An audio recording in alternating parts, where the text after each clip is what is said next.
අද 2021 අප්‍රේල් 22 බ්‍රහස්පතින්දා සිරස්තල. මාස දෙකකට පසු ඊයේ සහ අද දෛනික කොවිඩ් ආසාදිතයින් 500ය ඉක්මවයි. IDH කොවිඩ් රෝගීන්ගෙන් පිරේ. වෙසක් සමයට සීමා පනවන්නයි සෞඛ්‍ය අංශවලින් ඉල්ලීම්. සියලුම කටයුතු තාවකාලිකව නවත්තන්න මේ ලොව වැඩිම දෛනික කොවිඩ් ආසාදිතයන් ගෙවුණු පැය 24 දී වාර්තා වෙයි. ඉන්දියාවේ කොවිඩ් රෝගීන් මහමඟ මියයයි. මරාය නගර ආර්ථික කොමිෂන් සභා පනත් කෙටුම්පතට ආණ්ඩුවෙන් සංශෝධන ශ්‍රේෂ්ඨාධිකරණයට දැනුම් දෙයි. කොමිසමේ රෙගුලාසි පාර්ලිමේන්තු අනුමැතියට යටත් කෙරේ. පාර්ලිමේන්තු සභාගර්භයේ හැසිරීම ගැන මන්ත්‍රීවරුන්ගෙන්ම කනස්සල්ල. සිද්ධිය සෙවීමට කතානායකගෙන් කමිටුවක්. මත්පැන් ප්‍රමිතිය සොයන්න ජූලි මස සිට ස්ටිකරයක්. ෆෝන් එක මගින් පුළුවනි ඉදිරියේදී එම QR කේතය ස්කෑන් කිරීම. ක්‍රමවේදය ගැන පාර්ලිමේන්තුවේ අවධානය. රීඩ් කරපුවාම එන මැසේජ් එක තමයි ඒ ගැන කිසිම තොරතුරක් සිස්ටම් එකේ නැහැ කියලා. සිරස්තල. Ada Derana. This is Ada Derana Prime Time with Kushani Fernando and Kalindu Karuna Ratna.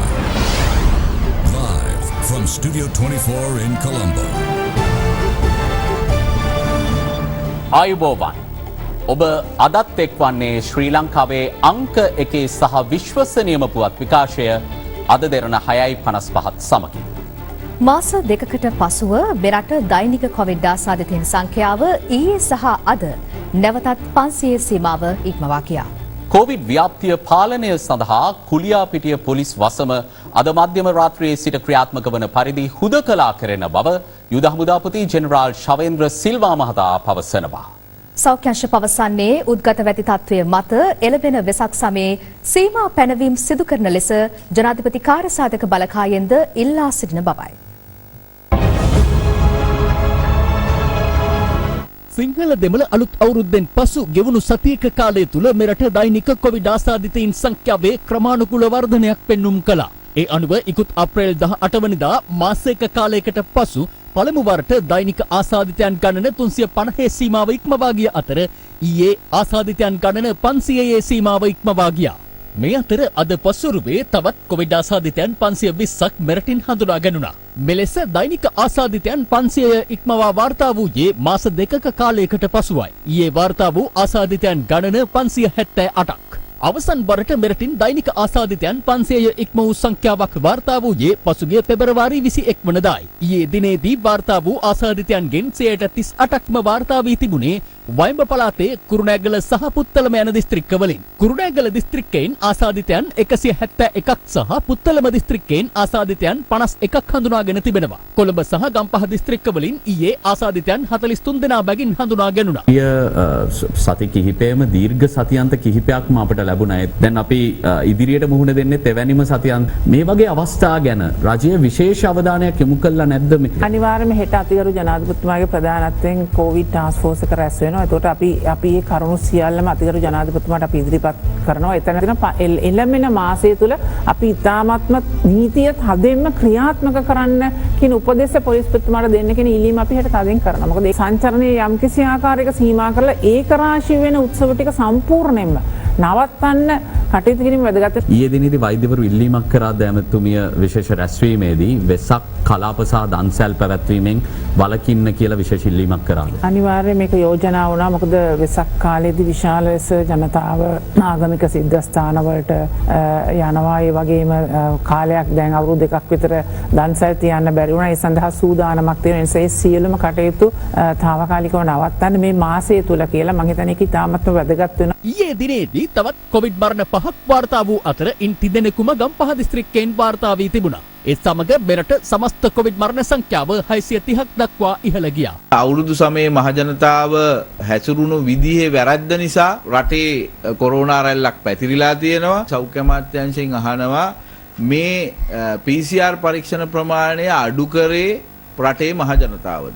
පැහැදිලිවම අපි සෞඛ්‍ය අමාත්‍යාංශයට දිගින් දිගටම කිව්වා PCR පරීක්ෂණ ප්‍රමාණය 5000කටත් වඩා අඩු වෙලා තියෙනවා. කුරුණෑගල ප්‍රදේශයේ සහ බන්ධනාගාර ආශ්‍රිතව කරන පරීක්ෂණ වලින් සමහර විට 130ක් කරනකොට 113ක් රෝගීන් ආසාදිතයන් වාර්තා වුණා. නමුත් අපි දැක්ක වසංගත රෝගාංශයේ ප්‍රධානියා අපි මේ පිළිබඳව කියනකොට ඔහු කිව්වා මේ පරීක්ෂණ කරන්නේ විද්‍යාත්මකව. අපි වසංගත රෝගාංශයේ ප්‍රධානියාගෙන් දැන් අහන්නේ ඔයා එහෙනම් දැන් විද්‍යානුකූලවද මේ පරීක්ෂණ 15000ක් කරා කියන එකට එන්නේ කියන එක. අපි අද ඉන්නේ සමාජගත වෙච්ච රෝගයක් ඇතුලේ මෙච්චර කල් අපි PCR පරීක්ෂණ වැඩි කරන්න කියනකොට ඒක පිළිබඳව විශාල විද්‍යාත්මක හරබර දේශනා කරපු වසංගත රෝගාංශය ජනාධිපතිවරයා කාර්ය සාධන බලකායේදී මේක කියනකොට පැය 24කින් ඒක පටන් ගන්නවා. මේ අතර IDH රෝහලේ පවතින ඉඩ ප්‍රමාණයට වඩා මේ වන විට රෝගීන් ඇතුළත් කර ඇති බව එම රෝහලේ ආරංචි මාර්ග පවසනවා.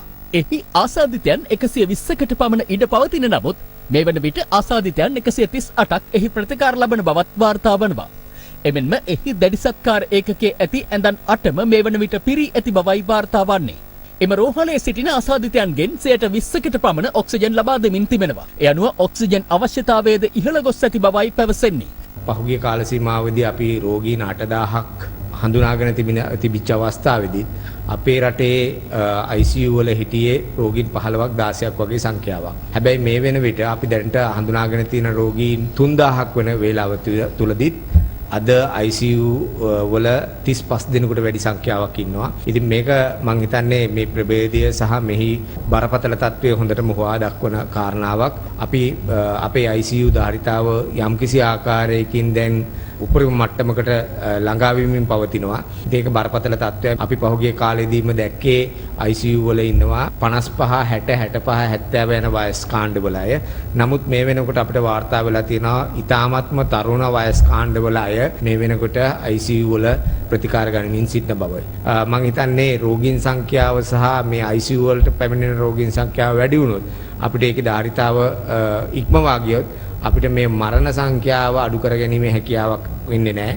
මේ අතර කොවිඩ් රෝගීන් ප්‍රතිකාර ලබන රෝහල් සඳහා ඔක්සිජන් ධාරිතාව ඉහළ නැංවීමට අවශ්‍ය පියවරගෙන ඇති බව වසංගත රෝග විද්‍යාංශයේ ප්‍රධානී විශේෂඥ වෛද්‍ය සුදත් සමරවීර මහතා පවසනවා. ඒ අනුව දැඩි සත්කාර ඒකක හඳුනාගෙන ඒ අවශ්‍ය පහසුකම් වැඩි කිරීමටත් ඒ වගේම කාර්ය මණ්ඩලයේ ඒ සඳහා පුහුණු කර දැඩි සත්කාර ඒකක සඳහා සේවාව සඳහා යොමු කර ගැනීමටත් ඒ වගේම ඔක්සිජන් සැපයුම අවස්ථාවලදී වඩාත් ක්‍රමවත්ව සහ විධිමත්ව සහ අඛණ්ඩව ලබා දීමට හැකි ක්‍රමවේදයන් සකස් කිරීමටත් තීරණයක් ගත්තා. අවශ්‍ය විදියට ඒ ගොඩනැගිලි නඩත්තු කිරීම ඔක්සිජන් පහසුකම් ලබා දීමට කටයුතු කිරීමට තීරණය කළා. මෙවන් පසුබිමක කොළඹ නගරයේ ආසාදිතයන් වාර්තා වීම 4 ගුණයකින් පමණ ඉහළ ගොස් ඇති බව කොළඹ මහනගර සභාවේ ප්‍රධාන වෛද්‍ය නිලධාරී වෛද්‍ය රුවන් විජේමුනි මහතා පෙන්වා දෙනවා. මේ සිංහල අලුත් අවුරුද්ද සහ දෙමළ අලුත් අවුරුද්දේ නිමාවත් සමග අපි COVID-19 රෝගීන්ගේ වැඩිවීමක් අපි දකිනවා 4 ගුණයකින් පමණ වැඩි වෙන්නට පටන් අරන් තියෙනවා. මෙවර අපි දකිනවා මේ වාර්තා වෙන රෝගීන් විශේෂම අවුරුදු 30ක් 59ක් අතර වයස් කාණ්ඩවල රෝගීන් එක රාජ්‍ය බැංකුවක හිටපු ආරක්ෂක නිලධාරීන් දෙදෙනෙකුගෙන් මේ වන විට 84 දෙදෙනෙකුට මේක බෝ වෙලා තියෙනවා. එතකොට මේ රෝගය සහ මේ වෛරසය ව්‍යාප්ත වීමේ ශීඝ්‍රතාවයේ වෙනස් වීමක් අපි දකිනවා පළවෙනි රැල්ලටත් දෙවෙනි රැල්ලටත් වැඩි වෙනසක්. මේ අතර බැංකු ආශ්‍රිතව පැතිර යන කොවිඩ් ආසාදිතයින්ගෙන් ලබාගත් සාම්පල බ්‍රිතාන්‍යයේ පැතිර යන කොවිඩ් ප්‍රභේදයට සමානතාවක් දක්වන බව ශ්‍රී ජයවර්ධනපුර විශ්වවිද්‍යාලයේ අසාත්මිකතා හා ප්‍රතිශක්ති විද්‍යා හා සෛල ජෛව විද්‍යා ආයතනයේ අධ්‍යක්ෂ වෛද්‍ය ආචාර්ය චන්දිම ජීවන්දර මහතා පවසනවා. වෙනත් ක්‍රමවේදයකින් මේ ප්‍රභේද හඳුනා ගැනීමට විශේෂ PCR පරීක්ෂණයක් කරන්න බලාපොරොත්තු වෙනවා ලබන අඟහරුවාදා දිනේ.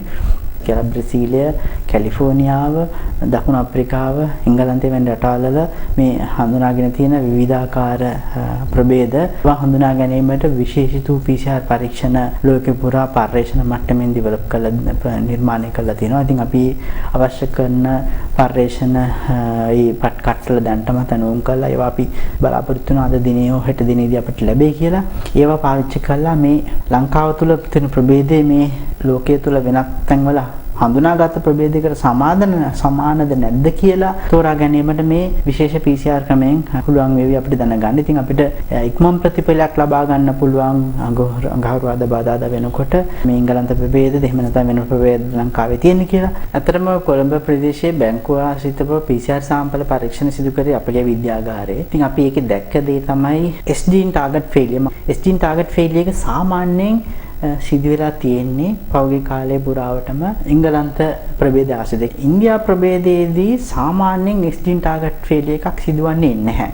න්‍යායාත්මක වශයෙන් ගත්තොත් මේක බොහෝ දුරට එංගලන්ත ප්‍රභේදයට සමාන කමක් ඇති කියලා තමයි අපි හිතන්නේ. මේ අතර කොවිඩ් රෝගීන් වාර්තා වීම ඉහළ යාමත් සමග සංචරණ සීමා පනවා තිබූ කුරුණෑගල ගණේවත්ත කුඹුක්කැටේ පොලිස් බල ප්‍රදේශයේ තිත්තවැල්ගාල ග්‍රාම සේවා වසම හුදකලා කිරීමට පියවරගෙන තිබෙනවා. ඒ අනුව අදාළ ග්‍රාම නිලධාරී වසමට ඇතුළුවීම හෝ ඉන් පිටවීම සම්පූර්ණයෙන්ම තහනම් වනු ඇති. මේ තිත්තවැල්ගාල ග්‍රාම නිලධාරී වසමේ අපි කරලා තියෙනවා 729 දෙනෙක් PCR පරීක්ෂණ.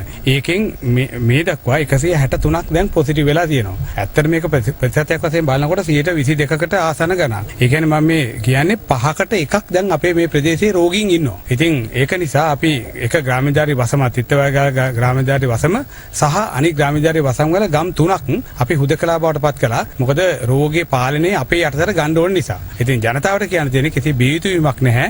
රෝග පාලනය අපේ යටතට අරන් තියෙනවා. වැඩි මේ ගැවසෙන්නේ නැතුව ගෙවල් වලටලා නිවසලට ඉන්න. ඒ අනුව කුලියාපිටිය පොලිස් වසම හුදකලා කිරීමට තීරණය කළ බව යුද හමුදාපති ජෙනරාල් ශවේන්ද්‍ර සිල්වා මහතා සඳහන් කළා. අද දින වනට 500කට අධික සංඛ්‍යාවක් කුවේඩ ආසාදිතයන් ශ්‍රී ලංකාව තුළ සොයා ගැනීමට හැකියාව ලැබිලා තිබෙනවා. මේ බොහෝ දුරට ඉදිරි සති දෙක තුනදී මීට වැඩිය වැඩිවීමේ හැකියාවකුත් තිබෙනවා.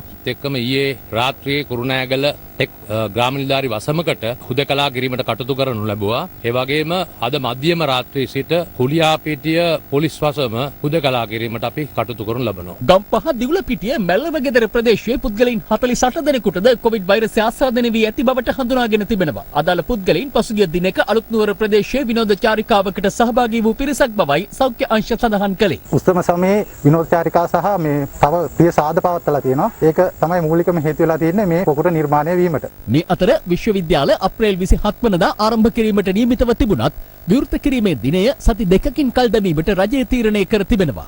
අපි තීරණය කළා තිබුණා රටේ සියලුම විශ්වවිද්‍යාල එඩ අඟහරුවාදා අප්‍රේල් 27 වනදා විවෘත කිරීමට. ඒත් අද උදෑසන අපිට උපදෙස් ලැබුණා සෞඛ්‍ය අධ්‍යක්ෂ ජනරාල්තුමාගෙන් රටේ පවතින සෞඛ්‍ය තත්ත්වය නිසා නුවණට හුරුයි කියලා තව සති දෙකක් එක කල් දැන්. අපි ඒ අනුව කටයුතු කරනවා. ඒ අනුව අපේ විශ්වවිද්‍යාලවල සියලුම උපකුලපතිවරුන්ට දැනුම් දෙනවා. අප්‍රේල් 27 වනදා නෙවෙයි ඊට සති දෙකකට පස්සේ තත්ත්වය සලකලා බලලා රටේ සියලුම විශ්වවිද්‍යාල විවෘත කරනවා කියලා. මේ දක්වා මෙරටින් හඳුනාගෙන ඇති කොවිඩ් ආසාදිතයන් ගණන අද වන විට 98000 සීමාව ඉහළ ගොස් ඇති අතර ඉන් 93884 දෙනෙකු සුවය ලබා පිටව ගොස් සිටිනවා. ඒ අනුව තවදුරටත් රෝහල්ගතව සිටින කොවිඩ් ආසාදිතයන් ගණන 3536ක්. කොවිඩ් වසංගතයේ ආරම්භයෙන් පසු ලොව එක් දිනකදී හඳුනාගත් ඉහළම ආසාදිතයින් ගණන පසුගිය පැය 24දී වාර්තා වුණා. ඉන් වැඩිම ආසාදිතයින් වාර්තා වූයේ ඉන්දියාවෙන්. කොවිඩ් වසංගතය පැතිර ගිය පසු දිනකදී වාර්තා වූ වැඩිම ආසාදිතයන් ගණන ඊයේ වාර්තා වුණා. එම සංඛ්‍යාව 8,81,124ක්. ඉන් වැඩිම රෝගීන් සංඛ්‍යාව ඉන්දියාවෙන් වාර්තා වූ අතර එම ගණන 3,15,802ක්. මීට පෙර දිනක් තුල වැඩිම ආසාදිතයින් සංඛ්‍යාව පසුගිය ජනවාරි 8 වෙනිදා ඇමරිකාවෙන් වාර්තා වූ අතර එය 3,07,581ක් වුණා. ඉන්දියාවේ සමස්ත ආසාදිත සංඛ්‍යාව වාර්තා වන්නේ 1,59,30,965ක් ලෙසයි. ඉන්දියාවේ වැඩිම දෛනික මරණ සංඛ්‍යාවද ඊයේ වාර්තා වූ අතර එම සංඛ්‍යාව 2,102ක්. ඒ අනුව එරට සමස්ත මරණ සංඛ්‍යාව 1,84,672ක් දක්වා ඉහළ යනවා. ලොව අන් සෑම රටකටම වඩා වේගයෙන් පැතිරෙන කොවිඩ් දෙවන රැල්ල ඉන්දියාවේ බොහෝ ප්‍රාන්තවලට දරාගත නොහැකි මට්ටමට ළඟා වී අවසන්. රටේ බොහෝ තැන්වල දක්නට ලැබෙන්නේ හද සසල කරවන දසුන්. මේ නවදිල්ලි නුවර රෝහලක් අසල අද තත්වයයි. At its biggest hospitals, people being pushed to the limit of human endurance. My husband's in a very bad state. Let me get through. ඉන්දිය මාධ්‍ය වාර්තා කළේ මෙම රෝගීන්ගෙන් බහුතරය රැ පහන් වන්නට පෙර ජීවිතයෙන් සමුගෙන තිබූ බවයි. නිසි ප්‍රතිකාර නොමැතිව මියදෙන සිය සමීපතමයින්ගේ ජීවිත බේරා දෙන්නයි ඉල්ලා ඥාතීන් හඬා වැටුනේ මෙලෙසින්. सर एक बार ඔහුගේ ඉල්ලීමට ප්‍රතිචාර දක්වමින් වෛද්‍යවරයෙකු ගිලන් රථය තුල සිටි මව පරීක්ෂා කළත් ඇයට ජීවත් වීමට භාග්‍ය හිමි වුණේ නැහැ.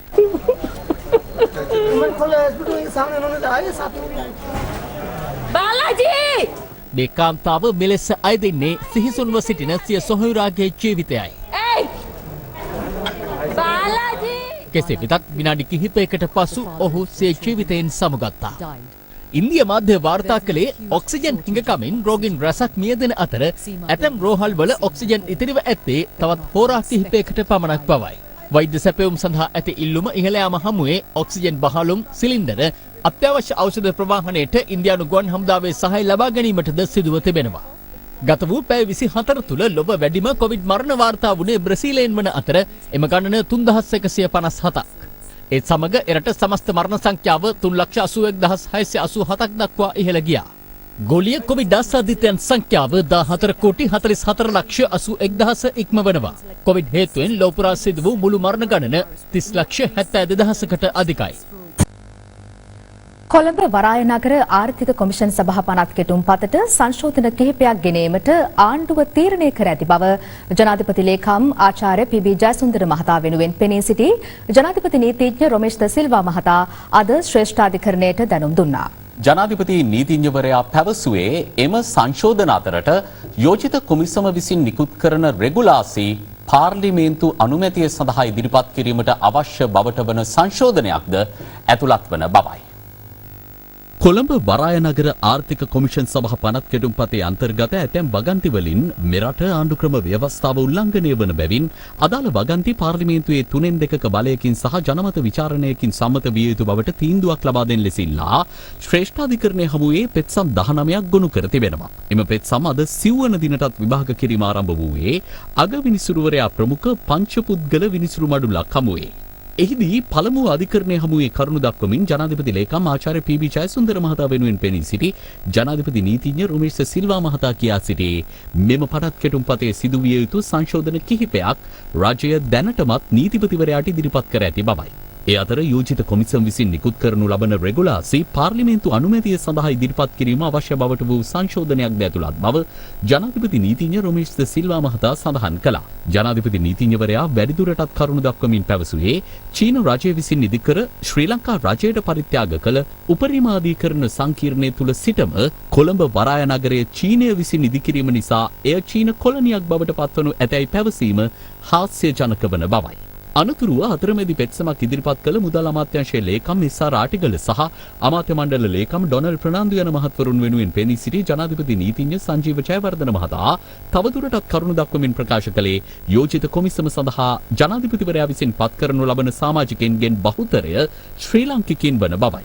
අදාළ කොමිසම සඳහා සමාජිකයින් 5 දෙනෙක් පත් කරන්නේ නම් ඉන් 3 දෙනෙක් ශ්‍රී ලාංකිකයින් වන අතර සමාජිකයින් 7 දෙනෙක් පත් කරන්නේ නම් ඉන් 9 දෙනෙක් ශ්‍රී ලාංකිකයින් වනු ඇතැයිද ජනාධිපති නීතිඥවරයා අවධාරණය කළා. ඉන් අනතුරුව අතරමැදි පෙත්සමක් ඉදිරිපත් කළ ශ්‍රී ලංකා පොදු ජන පෙරමුණේ ලේකම් පාර්ලිමේන්තු මන්ත්‍රී සාගර කාර්යවසම් මහතා වෙනුවෙන් පෙනී සිටි ජනාධිපති නීතිඥ කුෂාන්ද අල්විස් මහතා අධිකරණය හමුවේ කරුණු දක්වමින් පැවසුවේ කොළඹ වරාය නගර ආර්ථික කලාපය වැනි විශේෂ ආර්ථික කලාප 5000කට අධික සංඛ්‍යාවක් ලොව පුරා ක්‍රියාත්මක වන බවයි. එවැනි ආර්ථික කලාපයකට ආයෝජනය සඳහා පැමිණෙන ආයෝජකින්ට ආකර්ශනීය බදු සහන ප්‍රදානය කිරීමට සිදුවීම සාමාන්‍ය තත්ත්වයක් යයි සඳහන් කළ ජනාධිපති නීතිඥ කුෂාන්ද අල්විස් මහතා එය නීති විරෝධී ක්‍රියාවක් නොවන බවත් සඳහන් කළා. මේ අතර පෙත්සම්වල වග උත්තරකරු ලෙස නම් කර සිටින නීතිපතිවරයා වෙනුවෙන් අතිරේක සොලිසිටර් ජෙනරාල් ෆර්සානා ජමීල් මහත්මිය ශ්‍රේෂ්ඨාධිකරණය හමුවේ කරුණු දැක්වීම ආරම්භ කළා. මෙම පනත් කෙටුම්පත හරහා ස්ථාපිත කෙරෙන කොමිසම අසීමිත බලතල සහිත කිසිවෙකුටත් වග නොකියන තත්වයක පවතින බවට පෙත්සම්කරුවන් චෝදනා කර තිබුණද යෝජිත කොමිසම ශ්‍රී ලංකා භූමිය මත ක්‍රියාත්මක සියලු අනපනත් වලට යටත් වන බව අතිරේක සොලිසිටර් ජෙනරාල්වරිය අධිකරණයට පෙන්වා දුන්නා. මෙම පනත් කෙටුම්පත පාර්ලිමේන්තු න්‍යාය පත්‍රයට එක් කිරීමට පෙර එය පළාත් සභාව වෙත යොමු නොකිරීම ව්‍යවස්ථාවට පටහැනියයි පෙත්සම්කාර පාර්ශවයේ චෝදනා කර තිබුණත් විශේෂ ආර්ථික කලාප පළාත් සභා විෂයට අයත් නොවන බව අතිරේක සොලිසිටර් ජෙනරාල්වරිය පෙන්වා දුන්නා. මේ අතර සිය කරුණු දැක්වීම අතරතුර අතිරේක සොලිසිටර් ජෙනරාල් ෆර්සානා ජමීල් මහත්මියද යෝජිත පනත් කෙටුම්පතට පාර්ලිමේන්තු කාරක සභා අවස්ථාවේදී සංශෝධන කිහිපයක් සිදු කිරීමට රජය තීරණය කර ඇති බව අධිකරණයට දැනුම් දුන්නා. එම සංශෝධන අඩංගු ලේඛනයක්ද ඇය විසින් අධිකරණයට ඉදිරිපත් කළා. එම අවස්ථාවේදී මෙම පනත් කෙටුම්පතට සිදු කිරීමට නියමිත බවට ජනාධිපති ලේකම්වරයා වෙනුවෙන් පෙනී සිටි ජනාධිපති නීතිඥ රොමේෂ් සිල්වා මහතා විසින් දැනුම් දුන් සංශෝධන සහ අතිරේක සොලිසිටර් ජෙනරාල්වරිය විසින් ඉදිරිපත් කළ ලේඛනයේ කරුණු අතර අපැහැදිලිතාවයක් නිර්මාණය වුණා. එහිදී අගවිනිසුරුවරයා ප්‍රමුඛ පංචපුද්ගල විනිසුරු මඩුල්ල නීතිපතිවරයා වෙනුවෙන් පෙනී සිටි අතිරේක සොලිසිටර් ජෙනරාල්වරියට නියෝග කළේ මෙම පනත් කෙටුම්පතට ආණ්ඩුව ඉදිරිපත් කිරීමට නියමිත සංශෝධනය පිළිබඳව පුළුල් ලෙස අධ්‍යයනය කර හෙට දින අධිකරණය හමුවේ කරුණු දක්වන ලෙසයි. පෙත්සම් විභාගය හෙට පෙරවරු 10 තෙක් කල් දැමීමට අගවිනිසුරුවරයා ප්‍රමුඛ පංචපුද්ගල විනිසුරු මඩුල්ල නියෝග කළා. පසුගිය ආණ්ඩුව යටතේ සකස් කෙරුණු පනත් කෙටුම්පතට සාපේක්ෂව බලන විට වත්මන් වරායනගර ආර්ථික කොමිෂන් සභා පනත් කෙටුම්පත භයානක ප්‍රතිඵල ගෙන එනු ඇති බව එක්සත් ජාතික පක්ෂ නායක රනිල් වික්‍රමසිංහ මහතා පවසනවා. මෙම කෙටුම්පත පිළිබඳව අදත් මාධ්‍ය හමු රැසකදී අදහස් පළ කෙරුණා. වරායනගරේ මූල්‍ය මධ්‍යස්ථානය වෙනුවෙන් නීති රාමුවක් සකස් කළා කෙටුම්පතක් හැටියට. මේ අලුත් කෙටුම්පතේ ඊට වඩා භයානකයි. ව්‍යවස්ථාදායකයේ බලතල සම්පූර්ණයෙන් ඉවත් කරලා තියෙනවා. අධිකරණයේ බලතල ඉවත් කරලා තියෙනවා. කැබිනට් මණ්ඩලයේ බලතල ඉවත් කරලා තියෙනවා. වෙනත් එක රටකවත් මෙහෙම එකක් සිදු වෙලා නැහැ. ඉතින් විශේෂයෙන්ම ඇයි මේක කරන්න කියලා අපි දැනගන්න කැමතියි. ඇත්ත වශයෙන්ම ලංකාවේ මේ කරන්නේ මුදල් විශුද්ධිකරණයක්ද කියලා ලොකු ප්‍රශ්නයක් මතුවලා තියෙනවා. දැනට මේ ගැන හැම පක්ෂයක් එක්කම අනික් සංවිධාන සමගත් ආගමික සංවිධාන සමගත් සාකච්ඡා කරන්න කියලා මම ආණ්ඩුවට කියනවා. පහුගිය ආණ්ඩුවේ ඇමරිකාවට දනගාගෙන හිටියට අපි ඇමරිකාවේ කොලොනියක් නෙමෙයිනේ. ඔය 2015 ඕක කිව්වා පෝට් සිටි එක අවලංගු කරනවා කිව්වා. මාසයක් දෙකක් වහලා තියලා ලොකු අලාභයකට රට කළා ඒක කරා. ඒක ජාත්‍යන්තර ව්‍යාපාරිකෝ එන විදිහට සංශෝධනය කළේ කටයුත්ත කරන්න ඕනේ. ඒ කටයුත්ත තමයි දැන් අපි කරන්නේ. රටට හොඳක් වෙනවා නම් අපි ඒකට කැමති. අපි එකඟ නැත්තේ මේ ඉදිරිපත් කරලා තියෙන නීති රාමුව පිළිබඳව පමණයි. මේ කොමිෂන් සභාව කියන්නේ සංස්ථාපිත මණ්ඩලයක්. මේ සංස්ථාපිත මණ්ඩලය ආරම්භ කරන්න දායක මුදල දෙන්නේ විදේශ සමාගම. ඒ මුදල තමයි ඩොලර් මිලියන් 2ක්. 2020 මහින්ද රාජපක්ෂ මැතිතුමා ඉදිරිපත් කරපු කෙටුම්පතේ තියෙන්නේ රජය සහ ව්‍යාපෘති සමාගම මගින්. පාර්ලිමේන්තුවට දැන් ඉදිරිපත් කරලා තියෙන කෙටුම්පතේ තියෙන්නේ ව්‍යාපෘති සමාගම විතරයි. රජය නැහැ. ඔතනයි ප්‍රශ්නේ. සංකල්පයක් විදිහට අපි පනත් කෙටුම්පතත් එක්ක එකඟ වුණත් පනත් කෙටුම්පතේ කෙටුම්පත් කිරීමේ අඩුපාඩු ගණනාවක් තියෙනවා. ඒවා ශ්‍රේෂ්ඨ අධිකරණයේ විසින් නිවැරදි කරાવી කියලා අපි බලාපොරොත්තු වෙනවා. විදේශ විශේෂඥ මේ කොමිසමේ සමාජිකයන් ලෙස වාඩි වීම කොමිසමට ආලෝකයක්. නමුත් ඒ වගන්තියේ සීමාවක් දැමිය යුතුයි. කොමිෂන් සභාවේ බහුතර සමාජිකයන් අනිවාර්යයෙන්ම ශ්‍රී ලාංකිකයන් විය යුතුයි කියන්නේ. මොන්ටෙවීඩියෝ සම්මුතිය අනුව වරායනගරයේ වෙනම රාජ්‍යයක් බවට පත්වන්නේ පනතේ කුමන වගන්ති අනුවදයි විජේදාස රාජපක්ෂ මැතිතුමා රටට පැවසිය යුතුයි. ඒ වගේම ශ්‍රී ලංකාව මුදල් විශුද්ධිකරණයේ තිප්පලක් බවට පත්වන්නේ පනතේ කුමන වගන්ති අනුවදයි ඇමරිකානු තානාපතිතුමිය රටට පැවසිය යුතුයි. ඒ වගේම ශ්‍රී ලංකාව චීන කොලනියක් බවට පත්වන්නේ පනතේ කුමන වගන්ති අනුවදයි පූජනීය ඕමල්පේ සෝබිතනා හිමියන් රටට පැවසිය යුතුයි. බුදුරජාණන් වහන්සේ කාලාම සූත්‍රයෙන් නම් දේශනා කළේ අනුන් කියන පමණින් පිළි නොගෙන කරුණු විමසා බලා හේතු ගියොත් පමණක් පිළිගත යුතුයි කියලා අපේ ස්වාමින් වහන්සේ කාලාම සූත්‍රය ගැන හොඳ අවබෝධයක් තිබෙන බව මම පෞද්ගලිකව දන්න කාරණයක්. පාර්ලිමේන්තු සභාගර්භය තුළ ඊයේ දින ඇති වූ නොසන්සුන්කාරී තත්ත්වය පිළිබඳව සොයා බැලීම සඳහා ජ්‍යෙෂ්ඨ මන්ත්‍රීවරුන් 7 දෙනෙකුගෙන් යුත් කමිටුවක් පත් කිරීමට තීරණය කළ බව කතානායක මහින්ද යාපාබේවර්ධන මහතා පවසනවා. මේ අතර ආණ්ඩු පක්ෂයේ විසින් ගෙනෙනු ලැබූ දේශපාලන පරිගැනීම් පිළිබඳ ජනාධිපති කොමිෂන් සභා වාර්තා විවාදය අද ආරම්භ වුණා. පාස්කු ප්‍රහාරය සම්බන්ධයෙන් ආණ්ඩු පක්ෂයෙන් හා විපක්ෂයෙන් පාර්ලිමේන්තුව තුළ විරෝධතා දක්වන අතරතුර පාර්ලිමේන්තු සභාගර්භය තුළ ඊයේ නොසන්සුන් තත්ත්වයක් හටගත්තා. එම අවස්ථාවේදී හරින් ප්‍රනාන්දු මන්ත්‍රීවරයා සහ තිස්ස කුට්ටිආරච්චි මන්ත්‍රීවරයා අතර වචන හෝමාරුවක් සිදු වූ බව වාර්තා වනවා. මේ පිළිබඳ පාර්ලිමේන්තු මන්ත්‍රී තිස්ස කුට්ටිආරච්චි මහතා අද වැලිකඩ පොලිසියට පැමිණිල්ලක් සිදු කර ඇති අතර මන්ත්‍රී හරින් ප්‍රනාන්දු මහතා කොළඹ පුද්ගලික රෝහලක නේවාසික ප්‍රතිකාර ලබන බවයි වාර්තා වන්නේ.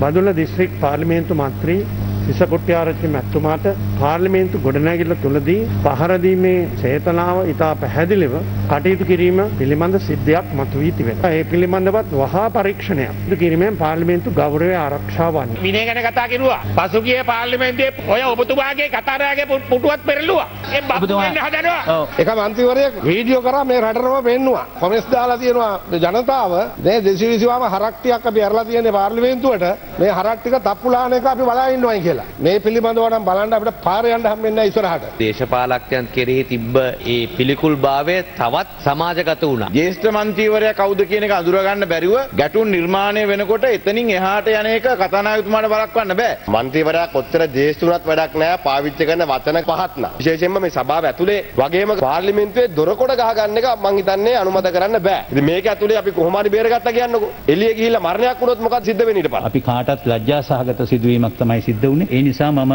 බලාපොරොත්තු වෙනවා පූර්ණ පරීක්ෂණයක් කළා ඒ දෙන සොයා ගැනීම අනුව ඊළඟ තීරණය ගැනීම සඳහා. දේශපාලන පරිගැනීම් පිළිබඳ මට විශේෂයෙන්ම අත්දැකීමක් තියෙනවා. අපිට එන්න කිව්ව කට උත්තරයක් ගන්න. අරන් මගෙන් ඇහුවා ඔබතුමාට හිරේ යන්න ඕනද නිදහස් වෙන්න ඕනද? නිදහස් වෙන්න ක්‍රමයක් තියෙනවා. ඔබතුමාට තියෙන ජොන්ස්ටන් නැමැතුමා තමයි මේ සේරම කරුවේ මම දන්නේ නැහැ. ඒ නිසා එහෙම කට උත්තරයක් දුන්නොත් ගෙදර ගියා කි. එහෙම නැත්නම් එතුමත් එක්කම රිමාන්ඩ් වෙන්න පුළුවන් කියන එක කිව්වා. අපි මාස ගාණක් බන්ධනාගාරේ හිටියා. මට කනගාටුදායක සිදුවීමක් තියෙනවා. මගේ තාත්තා මිය ගියා. එතුමාට කිසිම ලෙඩක් තිබ්බ පුජ්‍යලෙක් නෙමෙයි. එතුමාට මේක දරා ගන්න බැරුව ගියා. එතුමා මිය ගියා. මගේ දරුවෝ රෝහල් ගත කරලා තිබ්බා. සමහර දේවල් අහනකොට මට පොඩ්ඩක් කම්පාවක් ඇති වුණා. පොඩ්ඩක් ඇඟට දැනුණා. එතුමා කිව්වා එතුමාගේ දරුවෝ දුක් විඳපු ආකාරය.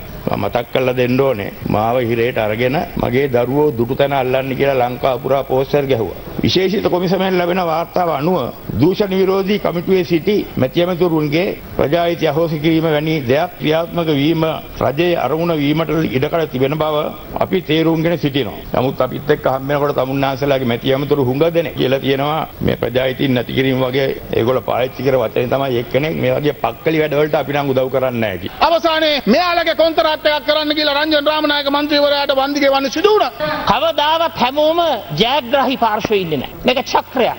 අපි සතුටින් කියන්නට කැමති දැන් ක්‍රමක්‍රමයෙන් එහා පැත්තේ පාර්ශ්වයේ කණ්ඩායම් අපිත් සමග එකතු වීම ඉතාමත්ම සතුටට කාරණාවක්. දේශපාලන වශයෙන් ප්‍රජාහිතයට අහෝසි වෙච්ච මිනිස්සුන්ව නැවත වතාවක් දේශපාලන ප්‍රජාහිතියක් අහෝසි කරන්න දෙයක් නැහැ. මේ ඉන්න නම් ටික බැලුවම පේනවද தත්ත්වය මොකද්ද කියලා. ඒ නිසා අපි ඒකට තමයි අපි ආණ්ඩු පක්ෂයේ සංවිධායක රැස්වීම අපි යෝජනා කරේ. මේ දේශපාලන වශයෙන් ප්‍රජා චක්‍රුතාවට ලක් වෙලා ඉන්න ඔය කියන දේශපාලන චරිතවල අතවත් තියන්න යන්න එපා.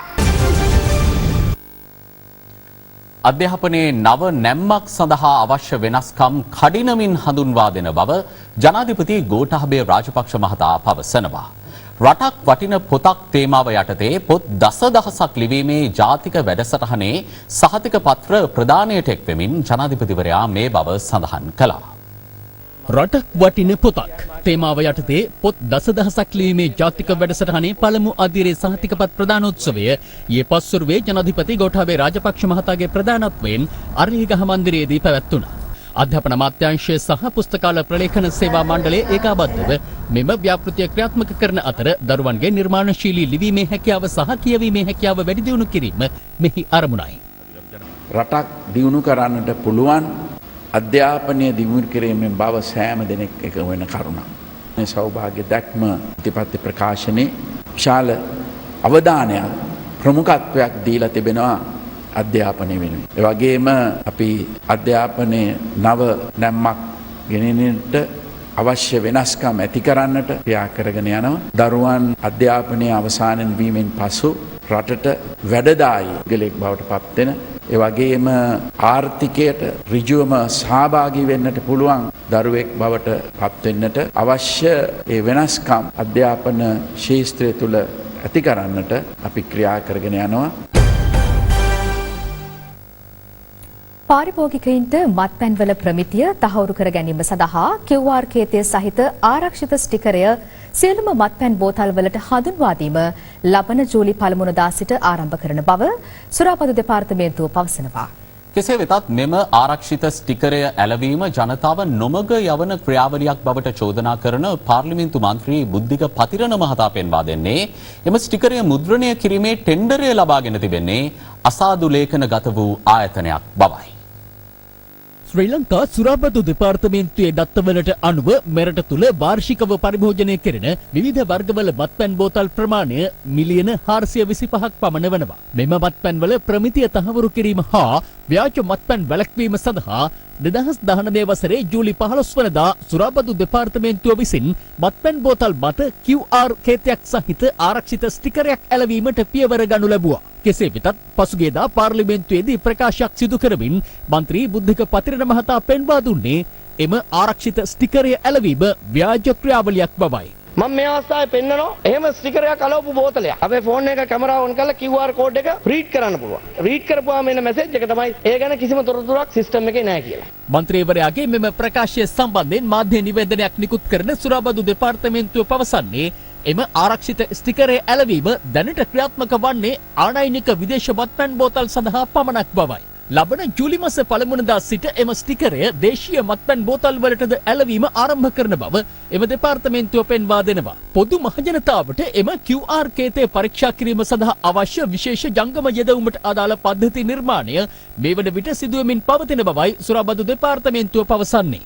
ශ්‍රී ලංකා රජයත් මෙම මත්පැන් ස්ටිකර් සැපයීම සඳහා ටෙන්ඩරය ලබාගත් සමාගමත් අතර ඇතිවූ තිබෙන ගිවිසුමට අනුව 100% ප්‍රමාණයෙන් ක්‍රියාත්මක වුණොත් පමණයි ඒ QR කේතය ඇතුළු ඒ පහසුකම් ලබා දීමට ඔවුන් එකඟ වී ඇත්තේ. අපි බලාපොරොත්තු වෙනවා ජුලයි මාස පළමුවන දින සිට මේ සම්පූර්ණ ආරක්ෂිත ස්ටිකර් ක්‍රමවේදය ක්‍රියාත්මක කරන්නත් ඒ අනුව පොදුවේ මහජනතාවට තමන්ගේ ස්මාර්ට්ෆෝන් එක මගින් පුළුවනි ඉදිරියේදී එම QR කේතය ස්කෑන් කිරීම මගින් එම නිෂ්පාදකයා පිළිබඳ විස්තර එම මත්පැන් වර්ගය නිර්ව්‍යාජ නිෂ්පාදනයක්ද යන්න සම්බන්ධයෙන් තොරතුරු ලබා ගන්නටත් අදාළ ආරක්ෂිත ස්ටිකරය මුද්‍රණය කිරීමේ ටෙන්ඩරය ලබා දී තිබෙන්නේ ඉන්දියාවේ මැඩ්‍රාස් සිකියුරිටි ප්‍රින්ටර්ස් ආයතනයට වන අතර එය කරුණු කිහිපයක් හේතුවෙන් අසාදු ලේඛනගත වූ ආයතනයක් බව පාර්ලිමේන්තු මන්ත්‍රී බුද්ධික පතිරණ මහතා පෙන්වා දෙනවා. මේ දීලා තියෙන ආයතනය ඉන්දියාවේ පාස්පෝර්ට් මුද්‍රණය කිරීම සම්බන්ධයෙන් බ්ලැක් ලිස්ට් වෙච්ච සමාගමක් විදියට සටහන් වෙලා තියෙනවා. මේ සමාගම මේ විදියටම කෙන්යාවේ ස්ටිකර් මුද්‍රණය කරද්දී කෙන්යාවේ ප්‍රමිතිය පිළිබඳ කාර්යාංශයේ ප්‍රධානියත් එක්ක එකතු වෙලා ඩීල් එකක් දාලා කරපු කාරණයක් එළිදරව් වීම නිසා 17 දෙනෙක් හිරගත කරලා තියෙනවා. මේ සමාගම දකුණු සූඩානයේත් අසාදු ලේඛනයට ගිහිල්ලා ලයිබීරියාවෙත් අසාදු ලේඛනයට ගියපු සමාගමක් විදියට සටහන් වෙලා තියෙනවා. ඒ නිසා මේවා ඒ කියන ආරක්ෂිත ක්‍රමවේද තියෙනවද නැද්ද? සමාගම් පිළිබඳ විශ්වාසනීයත්වය බැලුවද නැද්ද කියලා අපිට කියන්න. මග වැරදුන අලි. අයිවෙන්ඩ